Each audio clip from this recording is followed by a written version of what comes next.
मी पंजाब तक हवामान अभ्यासक मुक्काम पोस्ट हुबळी धामणगाव तालुका सेलू जिल्हा परभणी.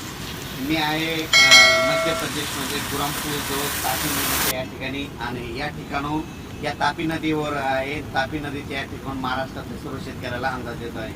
राज्यात आज आहे 28 सप्टेंबर 2024. आजपासून महाराष्ट्रातल्या सर्व शेतकऱ्याला सांगू इच्छितो की आपल्या महाराष्ट्रातला आजपासून म्हणजे 28 तारखेपासून तर 5 ऑक्टोबर पर्यंत राज्यात भाग बदलत विखुरलेला स्वरूपाचा पाऊस असणार आहे.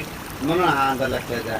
हा अंदाज खास करून कशामुळे दिला आहे कारण की तुम्हाला सांगतो की महाराष्ट्रातल्या सर्व शेतकऱ्याचं आता सोयाबीन काढणीस आलेलं आहे आणि काढणीस आल्यामुळं आता पाऊस चालू असल्यामुळे इतके दिवस बंद होतं.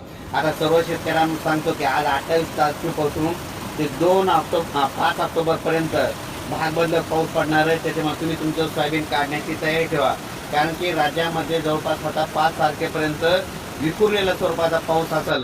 सर्वदूर काही पडणार नाही, त्याच्यामुळे काही चिंता करायची गरज नाही. पण फक्त उत्तर महाराष्ट्रामध्ये मुंबई, नाशिक, नंदुरबार, धुळे, जळगाव या भागामध्ये 30 तारखेपर्यंत पाऊस मुक्काम असणार आहे. म्हणून हा अंदाज लक्षात येतात कारण की त्याच्यानंतर 1 तारखेनंतर उत्तर महाराष्ट्राकडे सूर्यदर्शन होणार आहे. त्यांनी देखील खास करून अंदाज घ्यायचा सोयाबीनचं नियोजन करायचं. पण राज्यात सांगायचं झालं तर आज 28 ऑक्टोबर पासून तर 5 ऑक्टोबर दरम्यान सर्व शेतकऱ्यांनी आपली सोयाबीन काढा.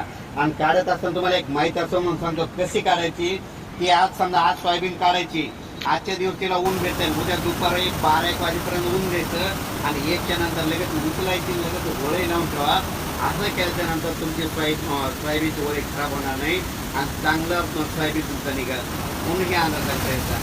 पण सर्व शेतकऱ्याला सांगू इच्छितो की तुम्ही काय करा म्हणजे ह्या म्हणजे 5 ऑक्टोबरपर्यंत तुम्ही तुमचं सोयाबीन काढून झाकून ठेवा. मशीन भेटून काढून घ्या कारण की राज्यामध्ये 6 ऑक्टोबर, 7 ऑक्टोबर, 8 ऑक्टोबर, 9 ऑक्टोबर दरम्यान परत एकदा पाऊस येणार आहे. म्हणून हा अंदाज लक्षात येतात. त्याच्यानंतर परत सांगतो की राज्याचा आता हे पाऊस कधी निघून जाणार आहे यापुढे कोणाला विचारत नाही. एक सोपकरीने सांगतो आता ऑक्टोबर महिना लागला समजा 1 ऑक्टोबर ते 10 ऑक्टोबर दरम्यान यापुढे दरवर्षी लक्ष घ्यायचं. 1 ऑक्टोबर ते 10 ऑक्टोबर दरम्यान राज्यामध्ये काय होतं सकाळी सकाळी काही जण धुई म्हणतात, काही जण धुती म्हणतात. धुई येते आणि धुई आल्याच्या नंतर आपल्या पिकावर आपल्या कापसावर केळीच्या झाडावर असे जाळे पडतात, त्याला जाळे धुई म्हणतात. जाळे धुई आल्याच्या नंतर राज्यामध्ये जाळे धुई निसर्ग सांगतो की जाळे धुई आल्याच्या नंतर तिथून पुढे कंप्लीट 12 दिवसांनी पाऊस परतून जाणार आहे असं संकेत ते जाळे धुई शेतकऱ्यांना निसर्ग रूपी देते. म्हणून हा अंदाज लक्षात देतात. पण राज्यात परत सांगतो की ऑक्टोबरमध्ये 6, 7, 8, 9 ऑक्टोबर परत एकदा पाऊस येणार आहे आणि परत एकदा 23 ऑक्टोबर, 24 ऑक्टोबर आणि 25 ऑक्टोबर दरम्यान पाऊस येणार आहे. आणि राज्यामध्ये 5 नोव्हेंबर